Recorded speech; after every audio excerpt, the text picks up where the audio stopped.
প্রস্তাবের প্রথম দফার সম্মতি জানালো ইসরায়েল ও হামাস, আর তারপরেই স্বাগত জানালেন ভারতীয় প্রধানমন্ত্রী নরেন্দ্র মোদী। একই সঙ্গে নেতানিয়াহুর প্রশংসা করেন মোদী। গাজায় শান্তির এই প্রথম আলো। ট্রাম্পের প্রস্তাবে রাজি ইসরায়েল ও হামাস। ট্রাম্পের 20 দফার শান্তি পরিকল্পনায় সাড়া দেওয়ায় যুদ্ধবিরতির পথে হাঁটল গাজা। ইতিহাস গড়ার পথে এগোলো মধ্যপ্রাচ্য। বন্দি বিনিময়ে সম্মতি দিল ইসরায়েল হামাস।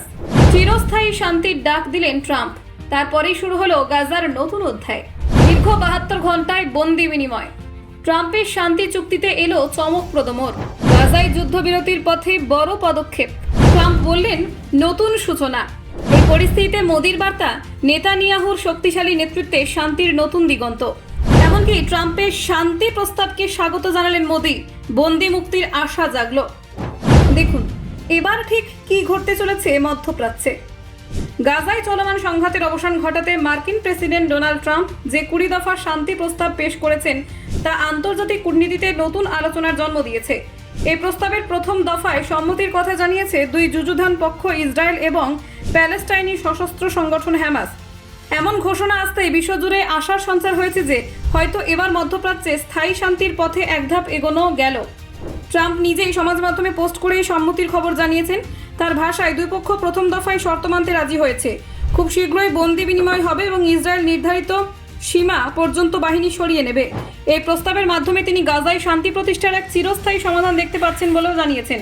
ট্রাম্প আরও বলেন, আমরা একটি নতুন সূচনার দ্বার প্রান্তে। যুদ্ধ নয়, শান্তি হবে মধ্যপ্রাচ্যের ভবিষ্যৎ। তার উদ্যোগে মূল ভূমিকা নিয়েছে 3 মধ্যস্থতাকারী দেশ, কাতার, মিশর, তুরস্ক। ট্রাম্প এই 3 দেশকে বিশেষভাবে ধন্যবাদ জানিয়েছেন, কারণ তাদের কূটনৈতিক প্রচেষ্টায় এই চুক্তি সম্ভব হয়েছে।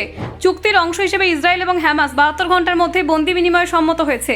হামাসের হেফাজতে থাকা সমস্ত জীবিত ইসরায়েলি বন্দীকে মুক্তি দেওয়া হবে, আর তার বিনিময়ে ইসরায়েলের সরকার 2000 প্যালেস্টাইনি বন্দীকে মুক্তি দেবে।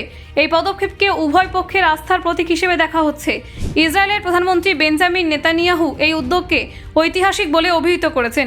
তিনি জানিয়েছেন, আমাদের লক্ষ্য কেবল যুদ্ধ থামানো নয়, বরং গাজা আর ইসরায়েলের মানুষের নিরাপত্তা নিশ্চিত করা। তার এই মন্তব্য থেকে স্পষ্ট, শান্তির পথে এগোনোর ইচ্ছে এবার সত্যি দৃঢ়।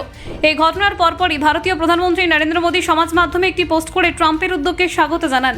তিনি লেখেন, প্রেসিডেন্ট ট্রাম্পের শান্তি প্রস্তাবের প্রথম ধাপে সম্মতির বিষয়টি আমরা আন্তরিকভাবে স্বাগত জানাচ্ছি। এটি প্রধানমন্ত্রী নেতানিয়াহুর শক্তিশালী নেতৃত্বের প্রতিফলন। মোদী আরও বলেন, আমরা আশা করি সব বন্দির মুক্তি দেওয়া হবে এবং গাজার মানুষের জন্য মানবিক সহায়তা পৌঁছানোর সুযোগ আরও বৃদ্ধি পাবে। এই পদক্ষেপই দীর্ঘস্থায়ী শান্তির ভিত্তি স্থাপন করবে। তার বার্তায় স্পষ্টভাবে প্রতিফলিত হয়েছে ভারত সরকারের শান্তি ও স্থিতিশীলতার প্রতি সমর্থন। আন্তর্জাতিক মহলে এই উদ্যোগকে ইতিবাচক দৃষ্টিতে দেখছে।